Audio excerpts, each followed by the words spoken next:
marcas de diseño establecidas y para toda la industria. Es mucho más que una conferencia, es un ecosistema que ofrece los medios para apoyar a la comunidad latina de manera física y virtual. Laughs cuenta con su propio concurso anual, el Pitch to Laughs,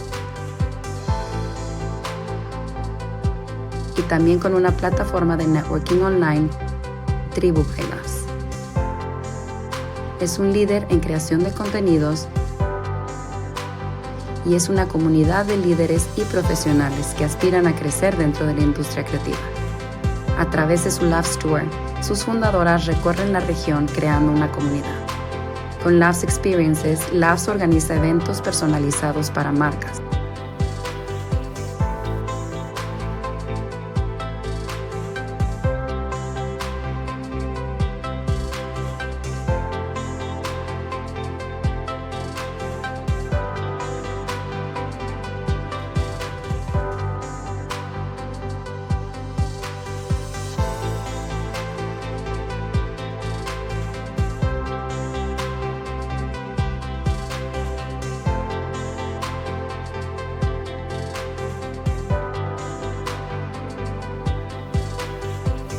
Y a lo largo del año genera activaciones para sus patrocinadores y eventos que educan y fomentan el desarrollo de la industria en asociación con academias de diseño y reconocidas tiendas de arte.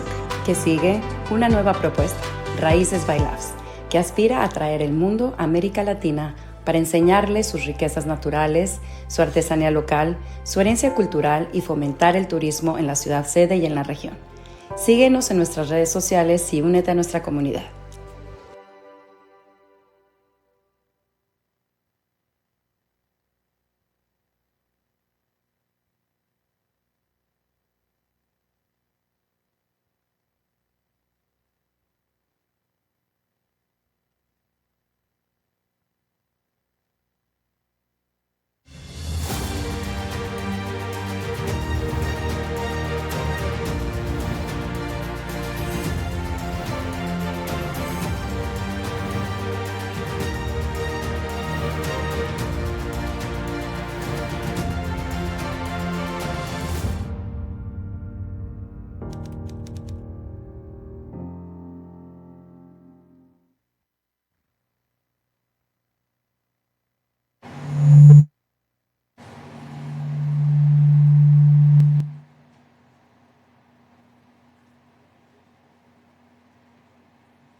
Las veo muy calladitas y calladitos. Buenos días. Bueno, un aplauso para darle inicio de apertura a Raíces by Laughs, que creo que es una iniciativa estupenda para destacar lo mejor del talento y del diseño latinoamericano. Para los que no me conozcan, mi nombre es Rodner Figueroa, soy periodista de moda y de espectáculo por 30 años. Pero bueno, luzco más joven que eso, ¿no es así, Rosana? Así es.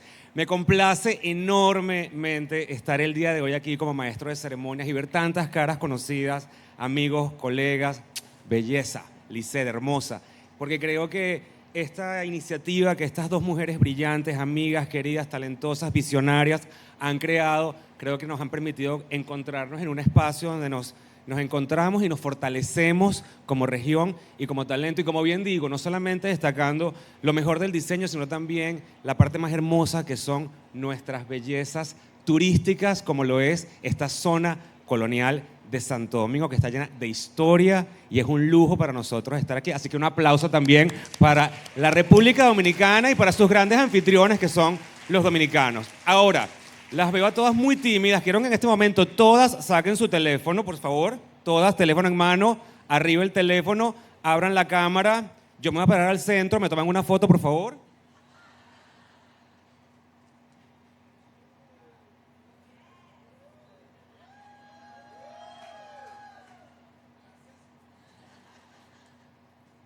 Gracias. Y ahora vamos a hacer una cosa. Vamos a poner el hashtag Raíces by Laughs, el hashtag Laugh. Si quieren me taguean Rodner Figueroa. Y sobre todo, quiero que ustedes tengan bien claro que aquí vamos a aprender cosas maravillosas, pero también el Latin American Fashion Summit ha creado una serie de activaciones estupendas para hacer networking para ir al hub donde está el pop-up, donde pueden conocer marcas maravillosas latinoamericanas, y creo que se tienen que dar ustedes la oportunidad de descubrir y disfrutar de todo esto. Pero nada de esto fuera posible sin la idea genial de dos mujeres emprendedoras, trabajadoras, tenaces, que creo que representan de una manera hermosa lo que es ser una emprendedora latinoamericana, porque tuvieron la visión de buscar un espacio que era necesario para nosotros los latinoamericanos y darle una internalización a las marcas que hoy por hoy se dan cita aquí, a unos mercados que de otra manera en Latinoamérica hubiera sido imposible llegar y alcanzar. A mí me llena de profundo orgullo y para mí es un honor poder presentar el día de hoy a dos grandes amigas a quienes quiero y adoro, Estefanía Lacayo y Samantha Tams. Un fuerte aplauso, por favor.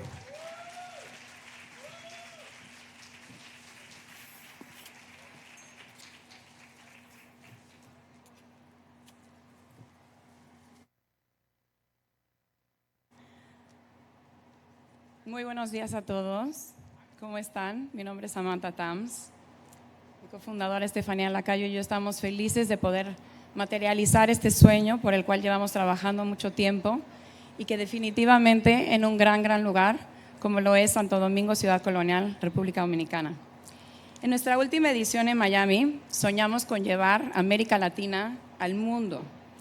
Para esta edición quisimos volver a nuestras raíces y traer el mundo a América Latina, a lo que fue Labs desde su principio, un evento amigable en uno de los tantos rinconcitos tan maravillosos que ofrece nuestra región y que nos quitan un suspiro. ¿Cómo están? Ayer tuvimos un extraordinario reencuentro con amigos, con aquellos que llegaron un día antes a esta pintoresca ciudad. Y la verdad es que se sintió como un ambiente súper relajado, como si estuviéramos en casa. Se sintió cálido, se sintió amigable. Y la industria de la moda a veces puede ser algo frívola. Entonces, cuando llegamos a un lugar tan bonito como lo es Santo Domingo, la verdad es que todos estábamos como en casa. Como hermanos, nuestro compromiso siempre ha sido elevar la moda latinoamericana. Todos compartimos un sueño y una misma pasión, con sueños grandes, como el que tuvo algún día el señor Oscar de la Renta para República Dominicana.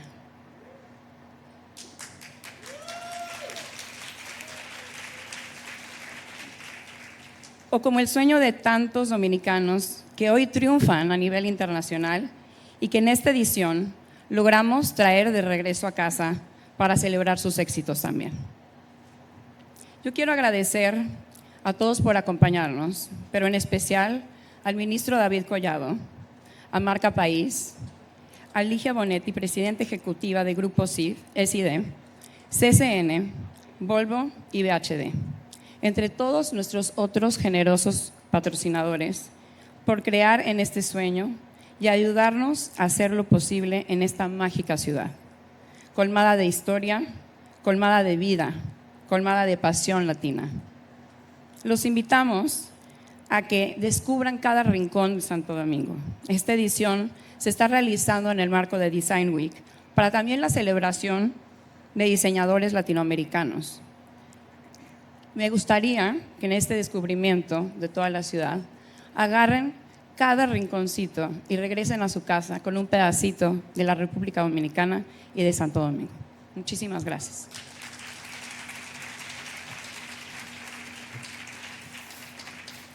So I will do my speech in English for all of our attendees that flew from all over the world to be here with us. I want to start by thanking Lía Pelerano and Jorge Brown that had this vision about when they invited us to wanting to bring laughs to DR. And that's how Raíces came to place. If it wouldn't have been because of them, none of this would have happened and we wouldn't have had the opportunity to have had the encounter of the beauty of this city that the rest of the world needs to see. To all of you designers, to all of you entrepreneurs, to all of you content creators, to our Laughs ambassadors that do an amazing to all the influencers in DR that have done an amazing job telling the world and the art about that we're going to be here. From the bottom of my heart, thank you. You guys are the voices of laughs, and it wouldn't have been able to be done without you. So thank you. I know that for many of you, you guys travel from all different places from Latin America with a huge dream, with a big sacrifice. I know us as entrepreneurs, I know that being an entrepreneur, we have so many lows and so many highs. And I know the sacrifice that you guys do to be here today. But I know that you guys do it because you guys believe in this platform. You guys want to keep growing as entrepreneurs. You guys want to keep learning. You guys want to keep evolving. So please, I invite you to take advantage of this next 4 days in absolutely all aspects. Go support Latin fashion. Stop by the pop-up and support Latin designers that have done a huge sacrifice to be here. And we have to support each other, because if we don't support each other, there's no way that the rest of the world will know what Latin America has to, and Dominican Republic has to show to the world. Also, network with each other. Those beautiful stories that we hear about success stories from Laughs, they're done from someone that they randomly met sitting next to each other at a panel or at a bathroom or at the party that we'll be having today. We created the platform, but it's up to you as an entrepreneur what you do with it. So go out there, get out of your comfort zone, network as much as possible. Try to get constructive criticism from our buyers, from our fashion directors, from all designers that have created an amazing job, because that's why we have done the sacrifice and the investment to bring them here today. So please take advantage. Let's have fun. Let's show the world las raíces de Latinoamérica. And thanks so much for being here.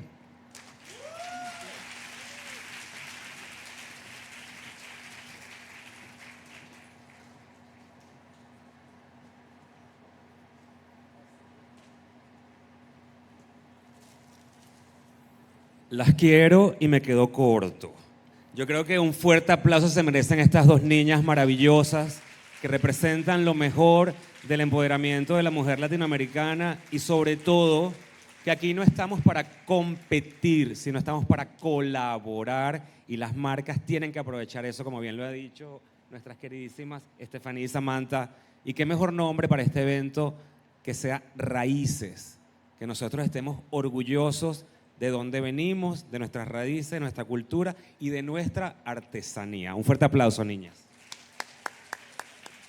Pero como bien dicen, nada de esto fuera posible sin el apoyo de grandes amigos y aliados del Latin American Fashion Summit.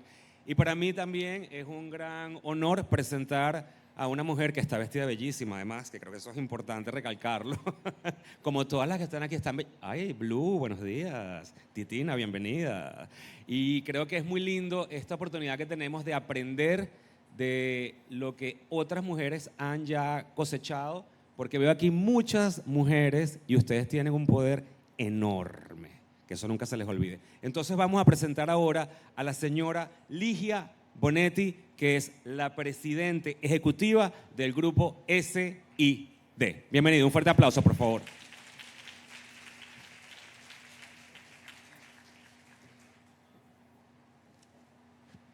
Muy buenos días a todos.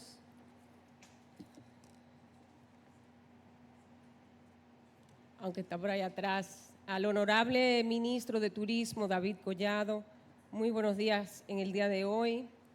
A la señora Samantha Tams, a Estefanía Lacayo, fundadoras de Latin American Fashion Summit, LAF, a las personalidades de la industria de la moda presentes, internacionales y locales, nuestros invitados especiales, amigos de la prensa, a todos. Es un gran honor darles la bienvenida en este evento tan especial como lo es el Latin American Fashion Summit, una plataforma orientada a promover la riqueza y la diversidad de la cultura latinoamericana a través de la moda, y un espacio y escenario ideal para celebrar nuestras raíces y experiencias artísticas, mostrando al mundo lo que extraordinariamente y único como es la región de Latinoamérica. Estamos llenos de tradiciones y talentos con gran creatividad y pasión. En Grupo SID estamos orgullosos de respaldar iniciativas de valor como esta cumbre, que tiene un doble significado para nosotros. Por un lado, nos brinda la oportunidad de honrar el legado de nuestro entrañable amigo Oscar de la Renta, quien dejó una huella imborrable en la industria y con quien nuestra familia tuvo una relación muy cercana. Él fue un verdadero visionero que creía que la moda era una forma de vida y una manifestación creativa que se extendía más allá de lo que sentimos y de lo que vemos. Su legado es una inspiración y como grupo empresarial estamos comprometidos y sumamente felices de apoyar este evento que consagra su visión, así como nuestro compromiso de crear bienestar, promoviendo el arte y la cultura. El Latin American Fashion Summit brinda visibilidad a los talentos emergentes, conectando a los profesionales de la industria e inspirándolos a explorar nuevas técnicas, materiales y tendencias para mantenernos a la vanguardia en un mercado en constante evolución. La selección de la zona colonial como sede de este evento es muy simbólica y mágica. Esta ciudad, la primera del Nuevo Mundo, es un lugar en el que convergen la historia, la majestuosidad y el encuentro entre dos mundos para la creación de una nueva sociedad. Un testimonio de espíritu transformador y disruptivo que nos caracteriza y que es un terreno fértil para la potencialización de nuevas ideas. Como sabemos, la moda es mucho más que ropa y accesorios. Es un lenguaje universal que habla de la cultura, de las tradiciones, de las naciones y de las personas dentro y por fuera. Es una forma de expresión, de comunicación y símbolo de identidad, un sector clave para el crecimiento de la región, siendo una actividad que brinda un gran impulso al desarrollo de la economía naranja y que nos une en torno a un propósito común, la promoción de lo mejor de nosotros. A su vez, es un motor económico que genera empleos y que contribuye significativamente al PIB de nuestros países, incluyendo la República Dominicana en esta ocasión, sede de este evento. Para Grupo SID es de mucho orgullo ser parte de este encuentro que permitirá apoyar y promover la moda local, dándole voz a los talentos dominicanos. En los próximos días tendremos la oportunidad de conocer las últimas tendencias, aprender sobre las tecnologías emergentes que están revolucionando la industria y conversar y colaborar con expertos en la materia y conocer los esfuerzos que se están llevando a cabo para que sea más sostenible y responsable. Al hacerlo, podemos crear una industria más justa, sostenible y comprometida que tenga un impacto positivo en nuestras comunidades y en el mundo. Espero que esta actividad sea una oportunidad para compartir ideas, conocimientos y experiencias y que todos podamos inspirarnos, aprender uno de otros y contribuir al avance del sector y por ende al crecimiento de los países de Latinoamérica. Una vez más, les agradezco a todos por su presencia y les exhorto a que aprovechen estos 3 días llenos de aprendizaje e intercambio, pero sobre todo de un recorrido por nuestras raíces que si bien al igual que en las plantas representan el nacimiento, también sirven de aprendizaje para alcanzar el máximo potencial creativo. Muchísimas gracias a todos y muy buenos días.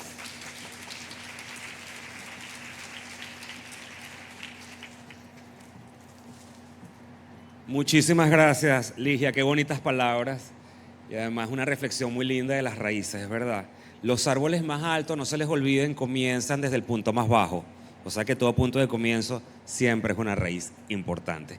Y bueno, este lugar maravilloso que nos ha abierto las puertas, este país que es extraordinario, su gente, que creo que es su mejor emblema y su mejor carta de presentación por su alegría, su hospitabilidad y su forma tan alegre de ser. Tenemos ahora una presencia muy importante y para mí es todo un honor presentar al honorable ministro de Turismo de la República Dominicana, el señor David Collado. David, muchas gracias. Muy buenos días a todos. Quiero destacar la presencia y darle la más cordial bienvenida a dos emprendedoras que han tenido un sueño de, mediante el emprendimiento, la moda, la cultura, unificar a toda Latinoamérica. Samantha y Estefanía, bienvenidas a la República Dominicana. Nos llena de orgullo que estén aquí con nosotros. Destacar la presencia de la empresaria Ligia Bonetti, patrocinadora oficial de este evento, junto a Marca País y otras empresas. Muchísimas gracias por apoyar la moda en la República Dominicana. Una característica que coincide en toda Latinoamérica es la diversidad, la cultura, la gastronomía y sobre todo la expresión artística. Y con esta plataforma de LAF que está aquí en la República Dominicana en este año, logramos esto, unificar. Y cuando el desarrollo humano viene acompañado de educación, se transforma en desarrollo económico y en oportunidades. Para nosotros es un inmenso honor que un emprendimiento de dos jóvenes latinoamericanas que revolucionó en Miami en Design District, que revolucionó en Cartagena de Indias, se esté realizando aquí en Ciudad Colonial. En esta ciudad nació el primer niño del Nuevo Mundo.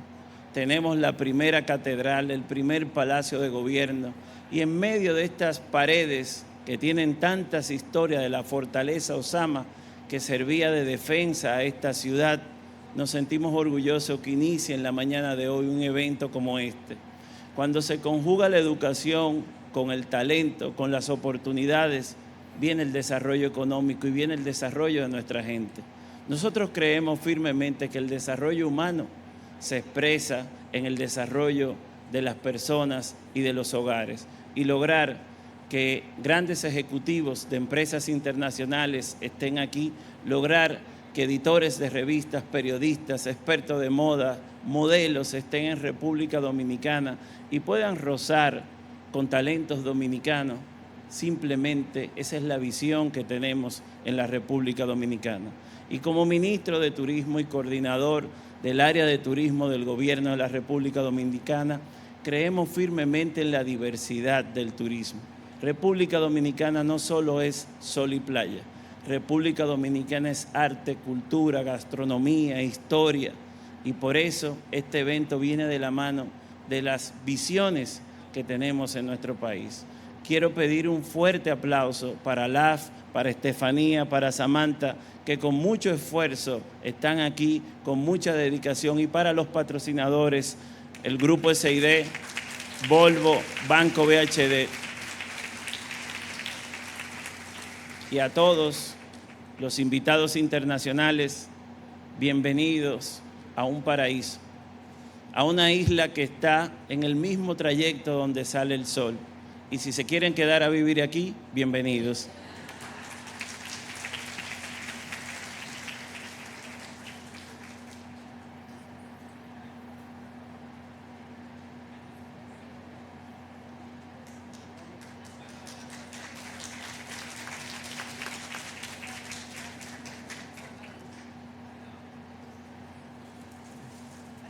Niños, todos saquen sus teléfonos, tomen la foto del recuerdo.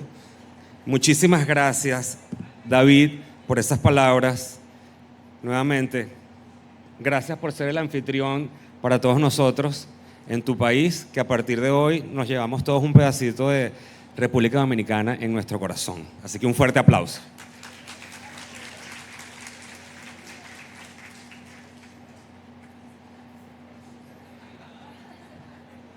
Los miembros de la prensa, si quieren, acérquense aquí adelante para que tengan un punto de vista privilegiado para documentar el momento.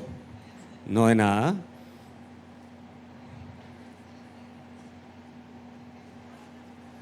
Recuérdense siempre cuando suban su contenido digital de utilizar los hashtags. ¿Saben? Raíces by Laf, hashtag Laughs.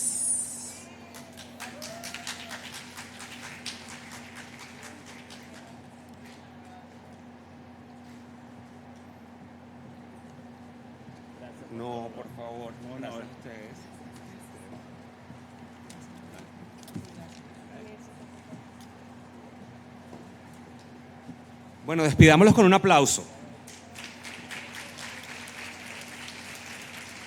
Y desde ya entonces vamos a dar inicio a lo que van a ser estas charlas y estas pláticas. Recuérdense que hoy por hoy Latinoamérica es un continente absolutamente bilingüe, así que algunas de las conversaciones que vamos a tener en estos próximos días serán unas en español, otras en inglés, otras en Spanglish. ¿Está bien con todos ustedes? Sí, ¿verdad? Sí, pues bueno. Vamos a dar inicio entonces a la primera, que tiene un nombre original y fantástico que se llama Going Back to Our Roots, regresando a nuestras raíces. Y vamos a hacerlo con 3 diseñadores orgullosamente latinoamericanos. Buenos días, Carla Martínez de Sala, qué bello verte. No paras, amor, no paras. Toma asiento en primera fila, no te dé pena, que tú debes estar ahí, por favor.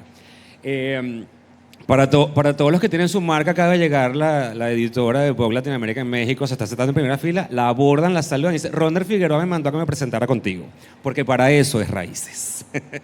Entonces vamos a hablar con 3 diseñadores que van a hablar precisamente de un tema importantísimo que es nuestro arraigo cultural a la hora de diseñar, porque como bien les decía, hoy por hoy ser latinoamericano no necesariamente significa que hayas nacido en Latinoamérica, sino que puedes haber nacido en otro país, pero tienes raíces. Vamos a conocer hoy a un talentoso diseñador, promesa del diseño, orgullosamente dominicano, second generation, de Nueva York. Su nombre es Raúl López, su marca es Luar, y Raúl es un diseñador emergente importantísimo. Acaba de ser nominado para el premio LVMH en París. Acaba de regresar de París escasamente hace un par de días. Así que va a ser muy bonito tenerlo aquí con nosotros. También va a estar con nosotros Esteban Cortázar, colombiano de nacimiento, de origen, pero criado en la ciudad de Miami, internacionalizado en París. Un niño que ha tenido una carrera estelar.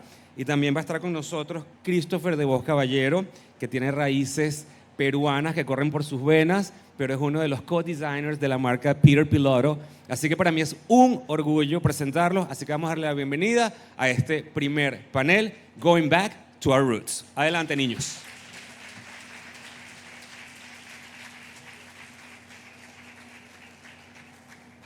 Creo que todavía están tomando café. Un aplauso para Esteban, Raúl, bienvenido, y Christopher. ¿Qué tal? Bueno, ya saben, disfruten, aprendan, tomen nota y compartan en sus redes sociales. Good morning, everybody. Hello, hello, hello, hello. Oh, yeah. Hello. I think it's on. Buenos días a todos. Good morning, everybody. Very excited to be here this morning. Very excited to be here with Christopher and Raul, who have been introduced. It's quite fitting that we are talking about going back to our roots for the conference being called Raíces. So being the first one, I think, makes a lot of sense. I think the 3 of us we have very similar stories, but very different at the same time. We know very much what it is to go back to our roots and understand what that means for us. So I would love to start with you, Christopher. And, you have Peruvian background, you have Belgian background, you have had amazing success in London, in Europe, in the US, along with Peter. You've dressed countless celebrities. You've been honored by British Fashion Council. You've done so many things. And here we are in Latin American Fashion Summit, Raíces, with you, kind of celebrating and honoring that background that you have.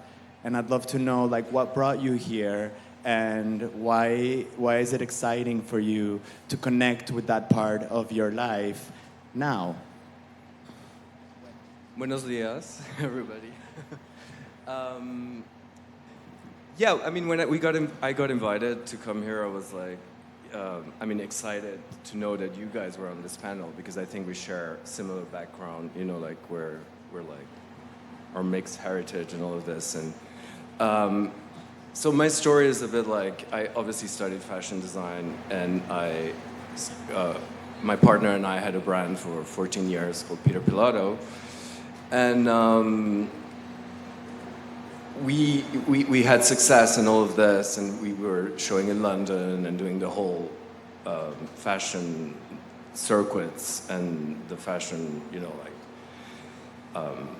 I'm going to call it the hamster wheel because it can get really intense. And I never really spoke about my Latin roots because I felt like I wanted the clothes to speak for themselves. And you know, it was really important, like, that we did what we did, and it was about creativity, but as well applying creativity to women's wear and all of this.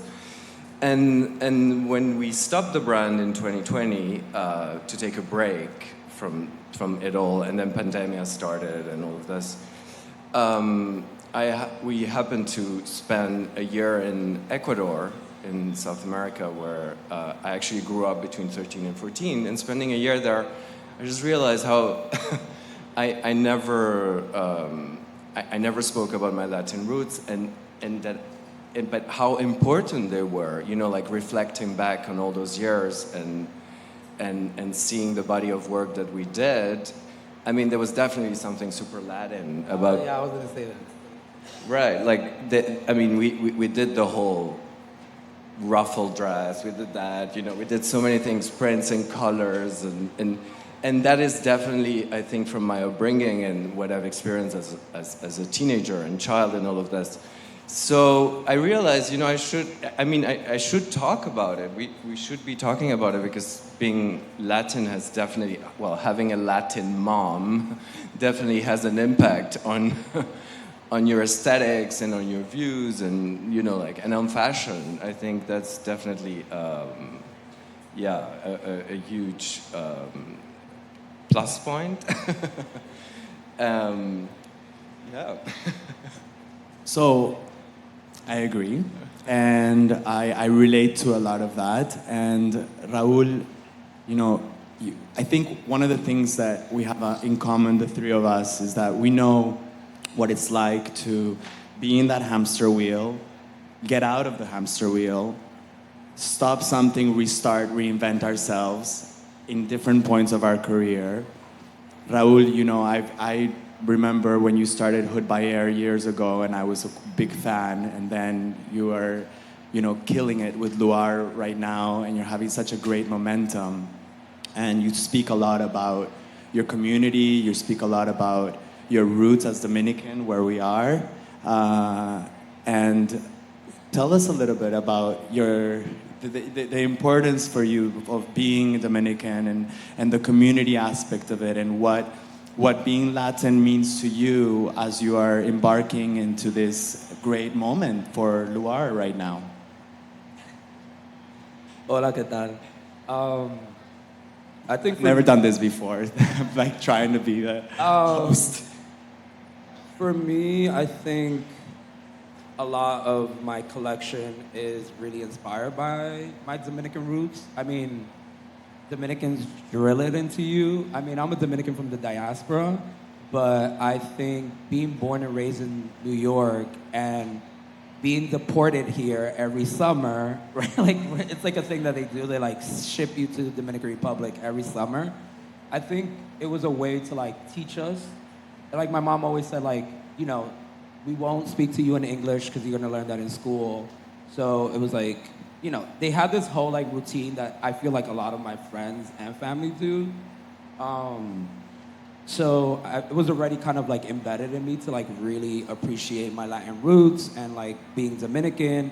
And I grew this fond like obsession with, I don't know, like why I behave the way I behave, why I dress the way I dress, why do I appreciate things that I look at. Like, you know, there's like so many different things that really inspire me from my Hood by Air days to like here. Because I feel like with Hood by Air, it was like mine and Shane's story, and we're both Caribbean, born in Brooklyn. But I wanted to share my own story, and I think when I started doing Luar, I was like, okay, how do I share I'm not really a writer, so how do I express myself through my collections? Kind of saying like, what you were saying, like, you know, I already know what my heritage is, but like, how do I say it through my collections and let them figure it out? But for me, it's always kind of like, I love going back to that time of like people dissecting collections and really like reading into the clothing and not so much, I feel like as people who go to fashion, they want the show and like the whole thing, and then the clothing is lost, especially now. And for me, it's been a thing where I'm a showgirl. Like, I come from an era where it's like, you want the shows, you want the whole thing, and you want people to be like, wow. But I think, yes, that's part of the story, but with me, it's like, it's the clothes, the show, the story with everything all in one that makes Luar what it is, with like showing my community, bringing my stories. Like, you know, this season was inspired by my family, like coming to America, and like what Dominicans coming from immigrating to the United States and to New York, and what their perception of American luxury is. It's like, you know, in their head it's like, oh, I have to look like I'm on an episode of Robin Leach, or like being the Latina Elizabeth Taylor. And my mom was iconic. My mom was very known, she was known for the way she dressed. Like, my mom was really chic, she was very fab. So like a lot of that comes from her and her Latin roots, and like knowing how to dress herself, dress her body. And yeah, like I say, it's like I really love just sharing these stories of like my Latin community, my Latin heritage. I come to Dominican Republic every 3 months just to really get inspired and to look at people. I ride around on a motorcycle to just see what people are wearing and just snap pictures. But yeah, I mean, the brand has a lot to do with just my Latin heritage. I love that because, you know, we were talking about it before. There are so many ways to express being Latin. There's so many ways to express our culture. It's so vast, and there's so many ways to show that. And I think you're a great example of that. You're a great example of that. Like, I do my own You're thing. a great example. Thank you. I do my own thing. You do your own thing. You know, and a lot of times we get put into these boxes that we feel like this is what it means to do this, or you know, you gotta appeal to this, or you gotta appeal to that. And there's you know, having that storytelling aspect and going really inwards to tell your story through your work. I think it's the way to go now, because I think it's really how you keep yourself authentic and original to who you are. And I think for any young designer that's sitting here starting out a brand, you know, that's what it's all about. It's not about just what you think it needs to be. It's really going within. And like, you know, even just backstage, we were admiring Raul's sunglasses that, you know, he recently designed, and he starts telling us how, you know, he got inspired from his father wearing double sunglasses, or his handbag designed. Oh, where are the Oh, can we get them from the backstage? They're backstage on They're the backstage, the sunglasses. But anyway, it's just to talk about, you know, how important it is to like really go inside when you're designing and not look so much in the outside. And I think that has a lot to do with being, you know, with having that maturity to go into your roots and your own story. Is there anything you guys want to add on that? Because I feel like, you know, it's important, and I think we're really living in a time now where everybody has, there's so many different platforms to be a part of and feel and belong. I'm sorry to interrupt. You gotta show them now. Show them. Tell us about it. Tell us about. So my grandfather used to wear like reading glasses and put sunglasses over them. So I kind of did this thing where I combined both the glasses and made. Isn't them that just genius? I just made them like one. I don't know. But I think it's funny. Funny. I feel like everyone always talks about it, makes fun of it, but I was just like, No, I think they're amazing. I was like, They're let me just do it. Can you just walk and tell us the whole like? It's not about like the obvious references that a lot of times we feel like we need to look for. It's like looking at little details within your own life, your family, your story can really be inspiring for creating a collection. And this is a great example of that. I don't know, Christopher, if you No, wanna no, add completely. anything to I mean, that. when I saw the song, sorry, I'm shouting now, but Please go. you can take them off if you want. Thank you. I'm like, I feel crazy. Like, No, but you know, like I feel like we all have this story where we all start. I mean, we're not 22 anymore, so we've been through like a bit. Been around the block a little bit. So of course, there's like I think what we all share is that like probably 20 years of experience or more or less or whatever. But I think you know, obviously, when you start, there's certain ways of doing things, but. I mean, we did it, you know, and then we had like a pause or, you know, we needed to reflect on whatever we did for the last, I don't know, 15, 20 years. And really what we, I mean, it's, I think this sense of like, that you don't have to do the things the way how they used to be told how to do. I think you can really create and form 100%. Your own, you know, like because as well, you know, like we're a generation and we're a brand that started before social media, you know, like so now with social media and all of these new platforms, everybody can do. And I mean, I don't think it's a necessity anymore, like to be in Paris and be part of a showroom in Paris. I think it's more important that you really show your community where you're from, what you do, you know, like wherever you are, because you really have access to any, you know, like through your platforms. And I think this is something really admirable about you, Raul, is that you really, really, really show your community like 100%. You are 100% what you do, right? I mean, I guess, yeah. I think with me, yeah, I think piggybacking off of like the whole hamster wheel thing, I think we're conditioned and programmed to believe these like notions and these like, you know, things that they tell you to do in this industry. And yeah, we come from an era where, you know, you had to figure it out yourself. And it's whatever the hierarchy was telling you to do.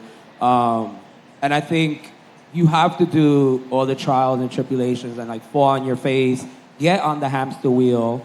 I think for young designers coming up, I think one, there is more access. Two, you can ask questions now. You could Google them.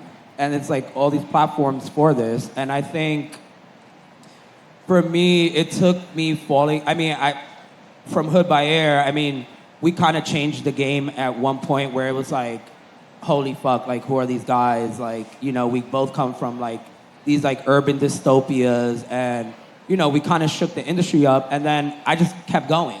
I left Hood by Air and then I was like, I can't stop because if I stop, everyone's gonna like forget about me. Out of sight, out of mind. And I just kept saying that to myself for years and then at one point I just kind of like, I burnt out. And I was like, I'm tired. I'm always the person who's always telling people like, oh, depression and anxiety is stupid, that's so fake. But I didn't know, it's just because it's that old school, like don't give yourself a pat on the back mentality. And then I was depressed and I had like, I was going crazy, you know, for a while. And then I figured, okay, I need to jump off this wheel and reset and do my own thing. And I think going back to what you're saying, it's like you just keep going and you just think that you have to continue doing it and you really don't. And we were talking about that backstage. I was like, I showed in September 2021 and it was like crazy and the bags went crazy. We were selling out like every 30 minutes. It was like this whole thing. So my team was like, you need to ride the momentum. You need to do another show. And I was like, no, I'm good. I was like, I'm gonna make it hot. I was like, if they don't like it, then too bad. And then I didn't show for another year. And then I came in September and showed again. And I think that's what young designers need to understand. You don't need to jump on that hamster wheel. The hamster wheel is done. It's the things of the past. Yeah. You know, it's not anything that you need to be like. Totally. No, seriously. And like, we were just talking about that backstage. I was like, who cares? Like, the internet is there. They're not gonna forget about you. In a year, trust me, they're not. Sometimes it takes a certain level of maturity to arrive to that That's point. falling on your face. And yeah, exactly. A lot of times. Yeah, exactly. And I relate to that. And you know, I've also been doing this for 20 years, and you know, I've had ups, I've had downs. I know what it feels like, but you know, it's sometimes so good to just like stop and look how far you've come. And not always just look at what the end result you think it needs to be and like look ahead. They're telling you too. Right. It's like look how far you've come and take from all of those experiences and make them the most, you know, bring it to the authenticity of what you want to tell as a story in where you're at in that point of your life. I think that that's what we've, but it does take sometimes, falling on your face. It takes a hardship sometimes to realize that and to own it and talk about it. I think a lot of times, we're in an industry where we don't talk about when it's hard. We only talk about like the glam and when it's great and the show and it's like if we're made out of iron and we're not, and we're coming up with ideas constantly and being relevant constantly. It takes a toll on you and it's hard. And I think for anybody that's here like starting out, it's just really it's important for you guys to hear, stories from, success stories, but also like how did we get there and how, and the difficulties that come along so that, your level of fear, you kind of let that go and you just own yourself. And this is also why I was talking about before of keeping authentic to who you are when it comes to your creativity and your aesthetic and what you want to say, because that's your shield. That's what will always kind of like protect you when you're true to who you are in your creativity, like that no one can really say anything to you. When you're looking at what everyone else is doing, that's when it can be harder for you in the long run. So just stick to who you are, I would say. Be true to yourself. Be true to yourself. Exactly. Yeah, I feel like, if we would give advice to young designers, I think like know who your community is, know who you're talking to. And I think as well, resourcefulness is something super important. Check your cash flow and all of that. 100%. And nobody does it, but get an accountant. You're not good at it. If you're not good at something, make sure you get someone that's really good at it to do it for you. Yeah. Surround yourself by the right people, and I guess you guys at Laugh, that's what you're doing and helping designers doing that. But I think create one product that works, that resonates, and do more of that one thing, or be resourceful at the beginning. Be quite, but of course, still dream within that product, because what you do is aspirational. If people are going to buy into it, it's because they still want to buy into that dream of it. I think when they buy something from brands, like specifically any of our brands, or of Vuitton or Gucci, whatever, people want to pertain to that world. So yeah, it goes. No, of course we have everything is aspirational, but I think what's so great specific about you is people are buying your bag, and how many independent brands are doing what you're doing? You don't need to buy a Vuitton, buy a Luar. Well, it goes back to. That's so funny. No, because I was at Hotel Cost, and it was that's why the bag is. She's her own thing. She's very traveled. She's well traveled, but it's funny because it's the community thing, just kind of like the Luar world kind of spreads out, where it's like people want to belong to that world because they believe in the stories. And me walking into Hotel Cost, and this woman is wearing a crocodile Hermes Birkin with the ostrich Luar bag, right crossbody.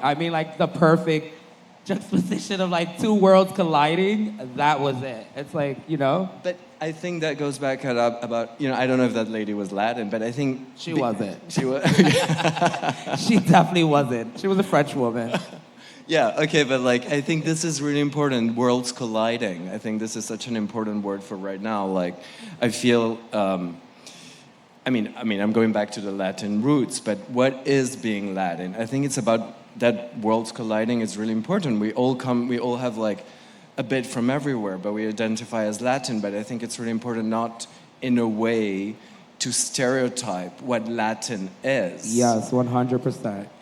I think we can be Latin from Brooklyn or Latin from Patagonia, or and then there's there's Caribbean roots, but there's Andean roots. There's all kinds of things, and I think as a designer, if you show authenticity of where you're from and try to show really your roots, that's your winner point. Don't try to emulate what another. There's incredible success stories in Colombia, especially, but but try to find your own identity, because I don't think it's the right thing to try to emulate the success story of somebody else. Yeah, no, it's what I was saying before. It's keeping authentic to who you are makes you stay within your track of your own storytelling. And I also feel like, you know, we are living in recent years more and more the idea of being fearless to break rules and not be and not feel like you have to do it in a certain way, I think helps you find that community more, where you feel like you don't have to belong to just this larger system, but you can belong to your community, the people that want to be a part of your world, your friends, your family, your fans, your customers, the editors that love you, the buyers that love you, whatever it is that in your within your world, and you really appeal to them, and you push to them, and you invite them to your show. And you start focusing on the outside noise of wanting this, or trying to do your collection so that so and so likes it. We've all felt that pressure, and it's just I think it's great now that younger talent can feel less fearful to feel that way and just go for it and not have that pressure that I feel like we used to have, because we come a little bit more from that school, pre-social media, where finding your community, you had to be at the right place at the right time, and I remember, you had to be there at the right time, and if you met that person, amazing, and if they wanted to come and see your work, oh my God, so great. But now you can just be discovered in a much more organic, natural way. And I think that that's really powerful today. I don't know if there's any of that. Agree. Agree. Same. What else? What else are we going to talk about? I think. I mean, it's way, not way easier, but it's a little bit, like I said, it's more accessible now. I think it's easier, and it's also harder because there's more noise. So there's a lot more brands. But there's that's when more things. But that's when it goes back to you saying you have to be organic and be true to yourself, so your story can stand out from others. It can sound like, oh, we've heard this before. Stay true to yourself. Believe in yourself. But really now more than ever, when you're a creative person or you're building a business and a brand, you really do. I mean, it's really the only way to stand out, is to tell your own story. That's why I love the story with your sunglasses. Yeah. That's sustainability. Yeah, and I think the story with your sunglasses, the story about how you designed your bag based on briefcase that your mom would wear. I always talk about how I like to design based on my own personal experiences. Yeah, I love doing research, and I love reading, or I love looking at books or looking at an amazing movie, but it always has to relate back to something that I'm going through personally, or that it goes back to where I come from somehow. Whatever it is, a personal experience, because then it makes it really real. I've noticed that people also gravitate towards that a lot more than when it's just oh, I was inspired by this artist and this other thing. It has to really go into something more personal, I feel. I mean, I feel like, the amazing thing about fashion and stuff is I think we really learn a certain working ethic and a discipline, and then we can apply it to so many other things going forward. It just doesn't need to be fashion. For example, you're busy now with the ballet in Miami. I mean, that's so exciting, right? It's going to be incredible. You want to tell us a bit about it, or? Sure.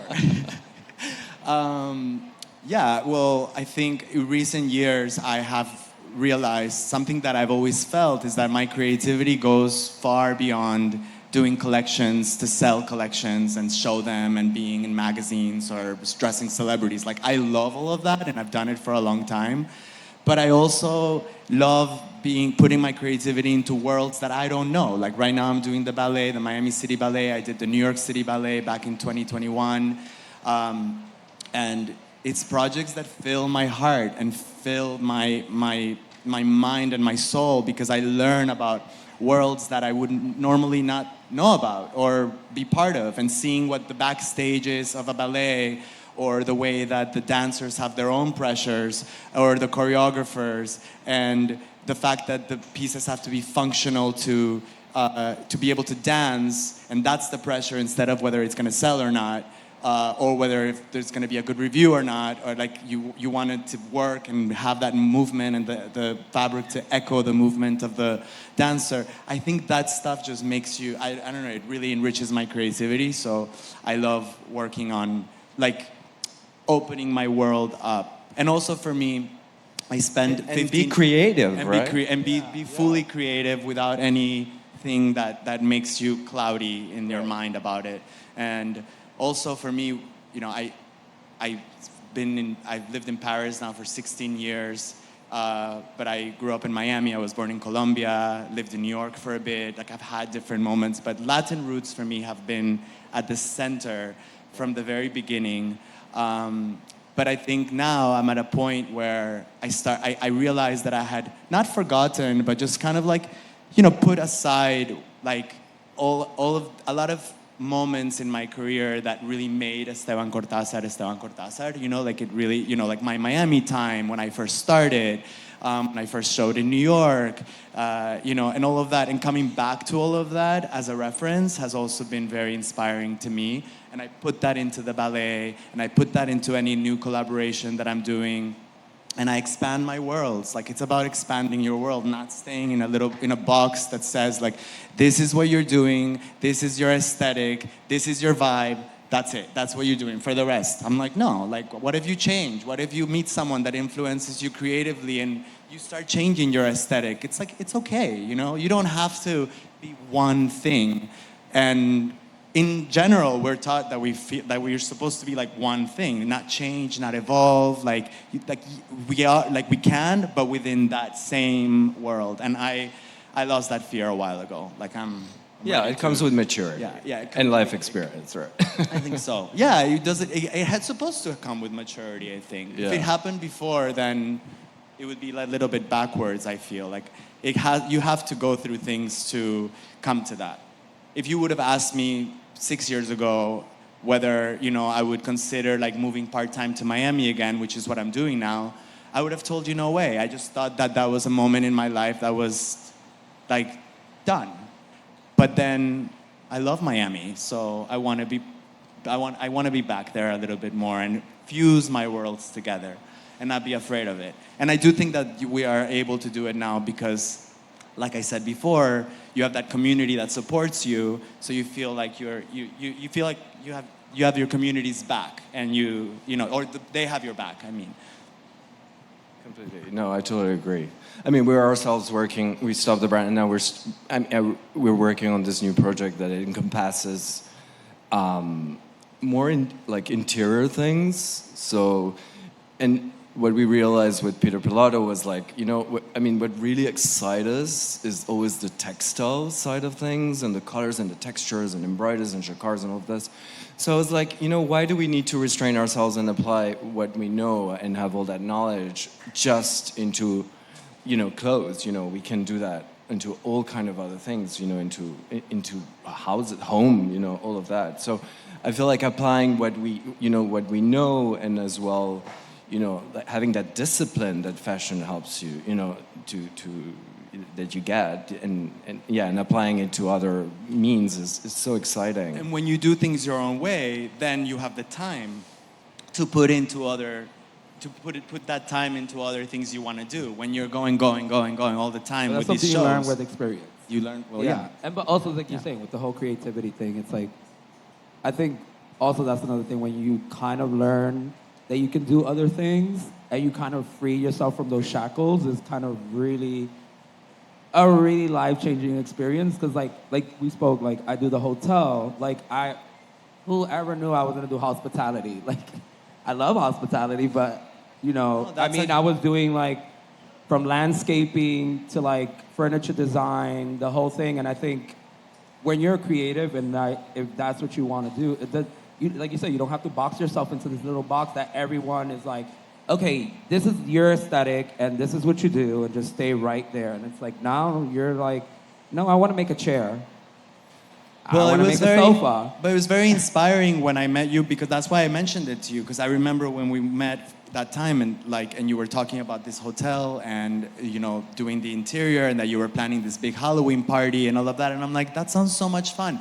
I want to do that. I want to, you know, it's like, I love throwing a party too, or I love like, but it, you know, and it's like, that can be part of your That's the Latino thing. in me. Yeah, that's definitely the Latino in me. I love it.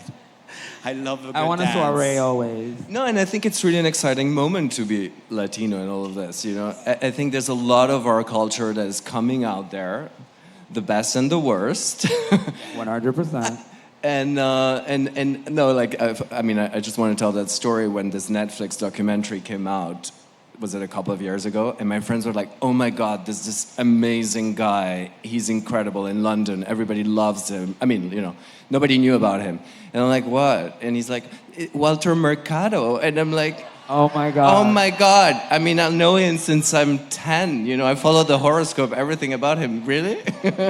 I do love Walter Mercado, you know. I mean, he was an icon. Yeah. Icon.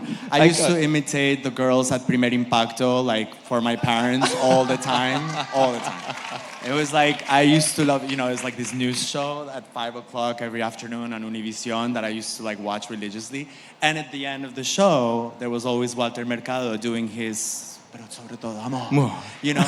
And so, yeah, and what an amazing reference for fashion, actually. Incredible. Like, Incredible. So ahead of his You time. know? His cape collection. I mean, who owns this? Like, Yeah, I know who has the archives. Yeah. Release the archives. I feel like you need to do a Walter Mercado I know, moment. inspired cape. I'm sure Yeah. you will. Shoulder. Yeah. I feel like that's very Luar. Yeah, I mean, it's in the wheelhouse. No, and the thing, my dear friend, she's Venezuelan, she's a great artist, but we've been talking about this, and she said, you know, like they used to say, like America, you know, South America or Latin America is always 20 years behind, but actually no, we're like literally, like I feel like everything that happens, you know, it happens before, and then it goes to the world. I think the world takes longer to, Yes, you know, this is definitely true. you know. This is definitely true, and I've been saying this. I mean, this is also, I mean, I love what Labs is doing, and I think that's amazing. It's because there's so much talent in Latin America and in the Latin communities that they don't shed light on, and I think that is like a major problem. I'm like, I come here to Dominican, I'm like, I see like these kids like hand beating, and I'm like, wow, this is nuts. I'm like, but they're like, don't have any access. They're just beating like dresses to just beat them because they're like bored. And it goes to what you're saying where it's like, they're already doing it. They've been doing it. They just don't have the platform and no one sheds light on them, but they've been doing it and then you guys are catching on later. And that's the crazy part. And it's pretty unfortunate, but you know. But it does go back to how great it is that there are platforms like this one now, that there is, you know, the Carla Martinez's of the world doing amazing things for their community and, you know, showcasing this amazing talent to the world on a global platform and showing that we're able to be like global and important and that we have money to spend in the stores and that there's a huge market out there for Latins and that there's, you know, it's a whole thing and it has evolved and it has grown over the years. But thankfully to these types of platforms that at least now younger designers feel like there's somewhere where they can, you know, meet people, hear stories, you know, that changes things. I think we wouldn't be having this conversation if it wasn't for these certain of these things that have paved the way now, like in the past few years, for us to have this conversation about how much it has evolved or how much we enjoy breaking these rules and all of that because we feel like we can now, you know, because I mean, definitely. I mean, when I was speaking to Stefania about, you know, she was saying like, you know, I've been around the block, I've done it, I'm from New York, you know, I'm Latina, and I feel like we wanted to start shedding light on all these amazing people in the industry and that partake in the industry that have done these things and, you know, they wanted us to kind of share our voices. And I was, as soon as they said it was in Dominican Republic, I was like, I'm in. I was like, no, it's just because for me, it's kind of like a coming home story.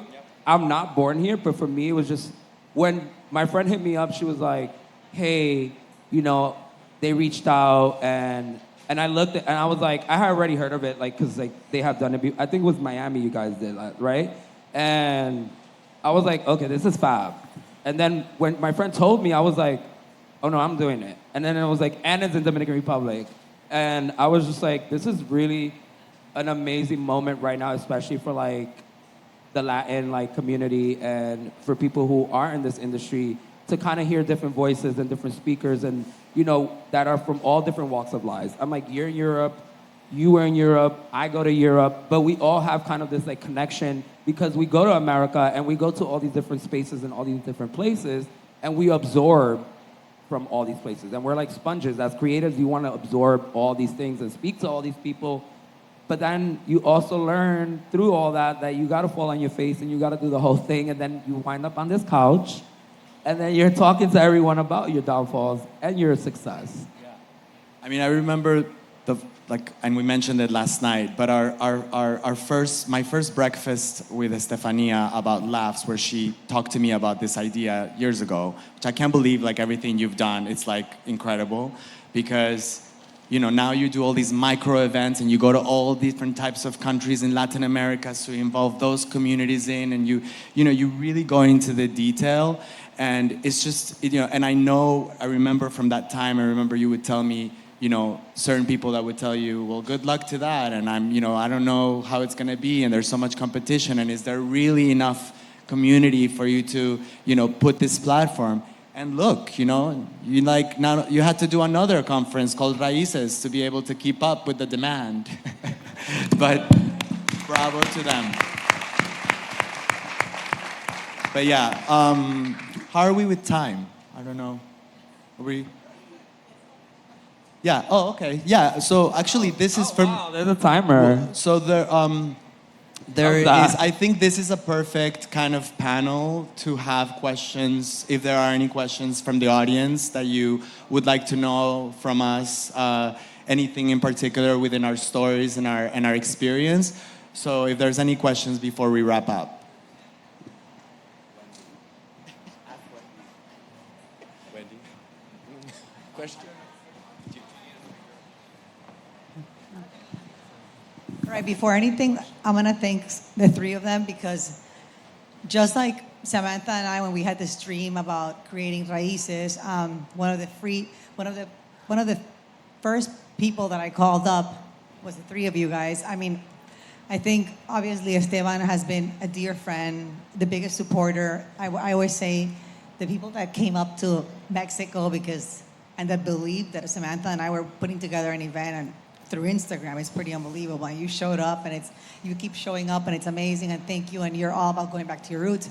But then I was like, wait a second, Raul.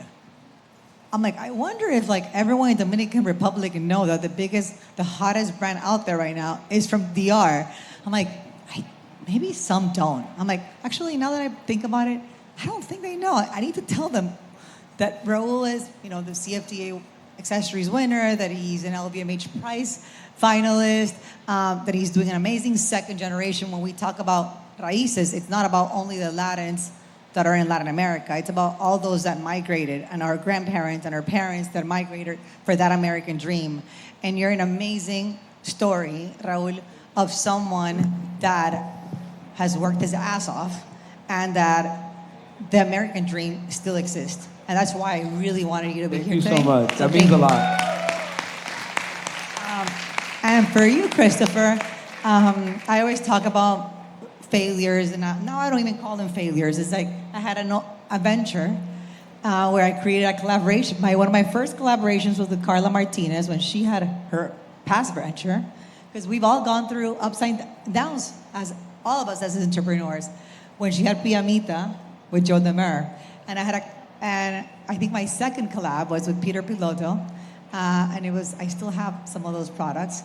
And I knew that our community didn't know that one of the boys from Peter Pilotto was actually Peruvian.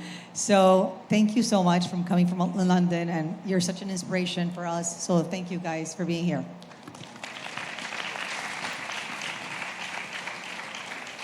Hello, well, congratulations to the three of you. You're super talented, and a reflection of, how Latin American roots impact on all of your collections. But I wanted to ask Esteban, which ballet are you designing the costumes for? Which piece? Yeah, hi. Okay, so it's actually a new piece, and it's called Sentimiento. The choreographer is Durante Versola, who's a young, up-and-coming, amazing choreographer. He was a dancer at the New York City Ballet, was transferred to Miami to be the head choreographer for the Miami City Ballet. And this is his first ballet for the company. And it's so beautiful because it's inspired actually in the kind of old Miami glamour that existed in the Tropicana years of the 60s and 70s, and this very glamorous tropical Art Deco vibe that Miami is very known for. And I think people in newer generations don't necessarily know that because they see all these glitz and all these huge buildings and stuff, but Miami has a lot of that history. So we went into that pure Miami elegance that I love, the Cuban Revolution, all these people coming. A lot of that is part of the inspiration. And the music is by Ernesto Lecuoma, Yes. who's an amazing composer, Cuban composer from the 30s and 40s. Yes, they had the Lecuona Cuban Boys. That was the band. So I just wanted to add that, for example, I wrote this article about Coco Chanel. She designed some ballet costumes for Le Trembleu, for the Aguilève. So it's incredible how, fashion meets ballet. I love that idea, and I am dying to see that piece and your costumes. Thank you very much. Thank you.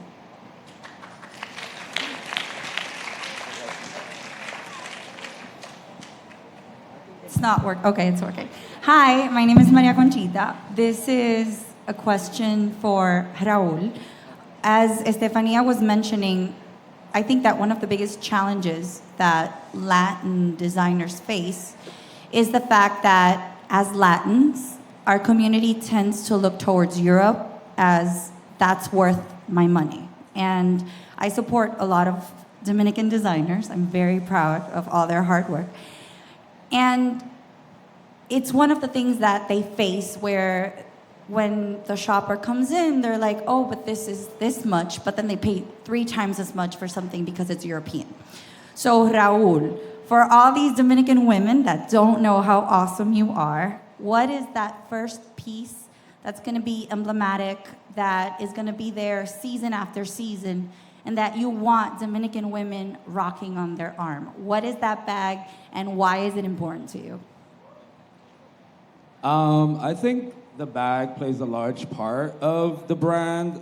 Just for me, when I did the bag, was kind of like a way to pay back to all these immigrants who migrated to the United States. My grandmother, my mom, all these women who came to America, and men that migrated from the Dominican Republic and came to New York, were working in these factories to make all these garments. I think education is key, one. I think you saying that, because everybody who's Latino thinks like the European, which, yes, I mean, I manufacture in Europe, but I'm a New York-based designer. The quality is different. I mean, their craftsmanship is different. I also work with Dominicans, tailors, they know how to cut as well. I mean, it's a way of kind of merging the two and educating them and letting them know that it's not how they perceive things. But with the bag, for me, I think when I designed the bag, I wanted to give back and kind of like an homage to these women who kind of carved out this lane for me. And, with the handle, it went from paying homage to my grandmother from the 50s and 60s, which is more of a mod handle. And then the briefcase was a nod to my mom who worked in the 80s and 90s. And these were women who, and people who came to America, they saw the briefcase as a form of fitting in. And, I was always obsessed with seeing this briefcase in the house. And I'm like, but you live in a dump. I'm like, this is shitty, but you really want to look good and you want to prove to all these people who've come. I mean, my dad, it was a thing falling on your face and the whole thing. My dad mopped buildings. My dad was a super for years, but my dad hung out with specific people. And it's like you said, it's kind of circling yourself around all these different people. And he started being a super in 79. And by 89, he bought his first building in Williamsburg when it was a dump. And then it kept going. So for me, it was always kind of how do I pay back to all these people? And the bag for me is a moment that I feel like also is a story that I want the world to share and to know that when you wear this bag, it is a success story. It is someone who comes from nothing that came to something. And like, there is space for all of us. And there is, if you put your time and efforts and believe in yourself, it really pays off. Hard work really pays off. And I've been in the game for a really long time, but, why not? And thanks to these women who really designed all these beautiful things for all these major brands, I am sitting here because there was a sewing machine. I was self-taught. I didn't go to school for it. And I want all these women and men or whoever, however you identify, that when you carry my bag, you're carrying a true story of something that you want to be part of, in this world. I don't know. Yeah.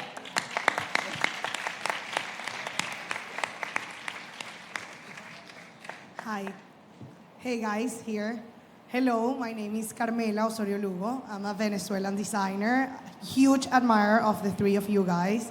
I'm also a CFDA scholar, and Wow. I have a little bit of that background like you of hustle, of really not having this means to start up, and I actually heard, Raul, one of your podcast interviews with a run-through, and it was where you talk about how you came up with the name of Luar from Raul backwards, and you wanted to be posh, you wanted to that French, sound, Yeah, I mean, which it I was- love. Yeah, it was a way to fool and like go into these spaces. So like before obviously I look the way I look, I dress the way I dress. So I was like, how do I make up a name? I just flipped my whole entire name around. It was like Luar Zapol. Bravo. And they were like, it's Raul López. And I was like, okay, this is funny. Also was my AOL name.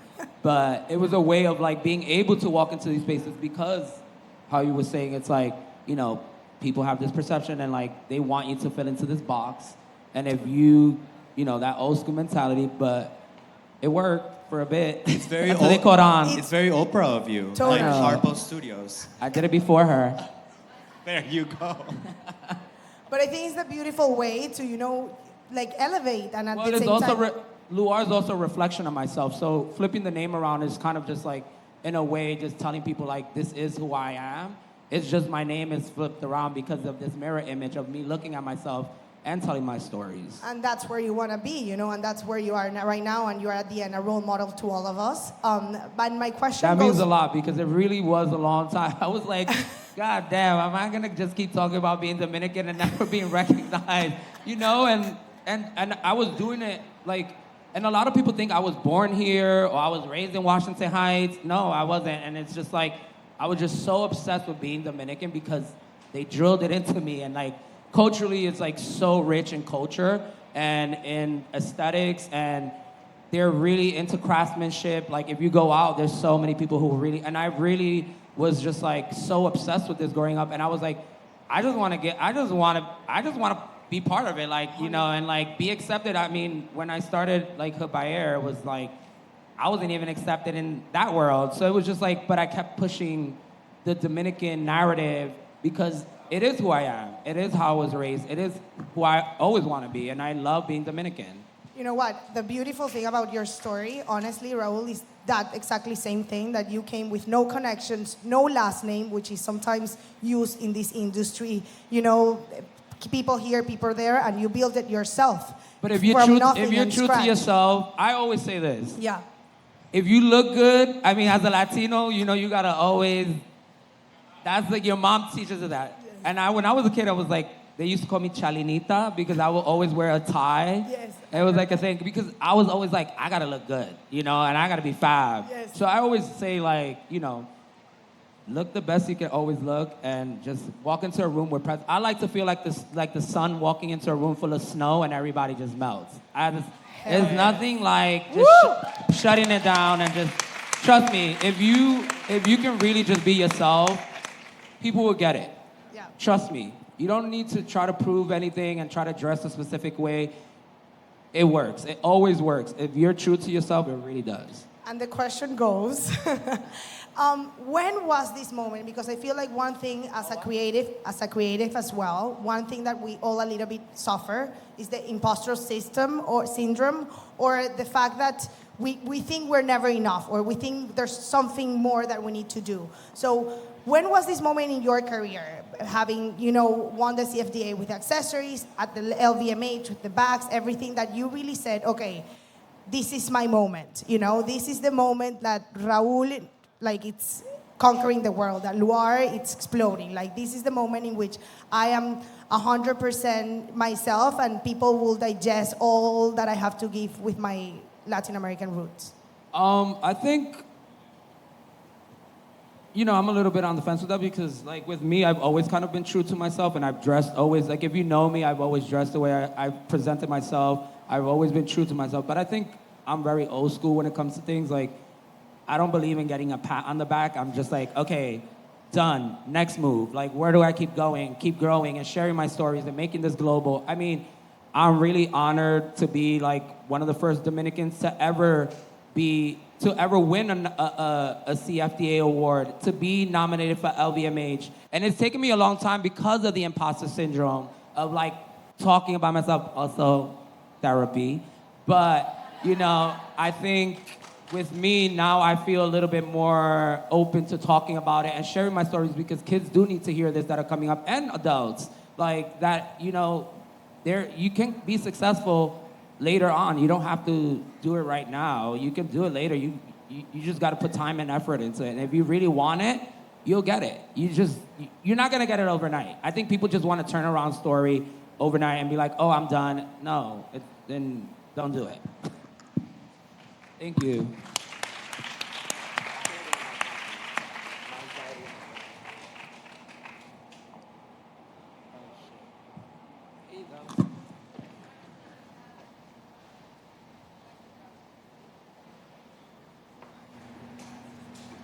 Congratulations to the three of you.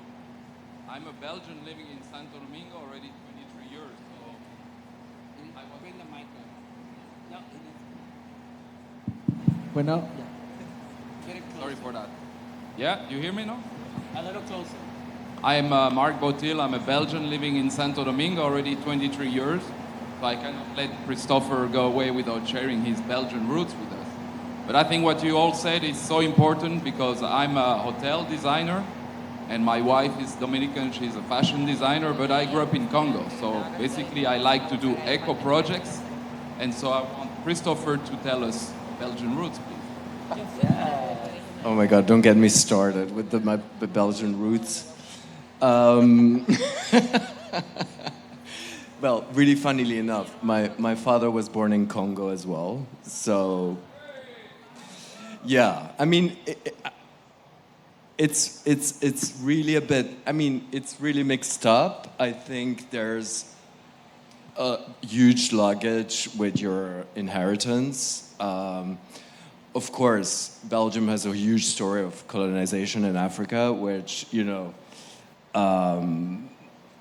all, it's, yeah, so I don't know where to start and end, but like me being half Peruvian, half Belgian, but actually my Peruvian side of being half German, half Peruvian, and anyway, so it all comes in, it's a lot to tell, it's a lot to process, and so I don't really know where you want to go with my Belgian roots. I wasn't here to talk about my Belgian roots. I think I was more here to talk about my Latin roots. No, but really, what another thing that really triggered this whole, it's funny. So during pandemic, so I decided to do an DNA test. No, NDA. I've done that. So DNA. So it's a difference. And then and the results came back, and I was like, oh my God, this is really incredible. What my roots, they're so crazy, like. And then I figured out that through my Peruvian roots, I had all this mixed heritage, like, so I'm actually like, okay, there's 7-8% Spanish, there's 16% indigenous American, which is kind of crazy and interesting because it's probably something that wasn't ever talked in my family, you know? So the thing that I had this paper and just really like having those results and talking to my mom about it, and you know, it's and as well I have like a 2% African roots through my mom in Peru. So those 2% as well, like it's like wow, but where? So and then in the 2%, 1% is actually from Congo. So it's so crazy to know, like, so I have inheritance all the way back, you know, like how crazy is the story that my Belgian family grew up and lived in the Congo, but then actually I have actually Peruvian roots from the Congo, you know, like, so yeah, it's really fascinating, like how global the whole world is and how, you know, people come from everywhere, went everywhere through slavery and through all kind of different things and yeah. So how do you tell all of this? You know, like how being from so many different places, and I think really the best way is to talk about it, you know, and yeah, and assuming all of it. So this is for my Belgian roots. Yeah. Okay, well that brings us to the end of our panel. Thank you all for joining us today. And we'll be right back after these commercials.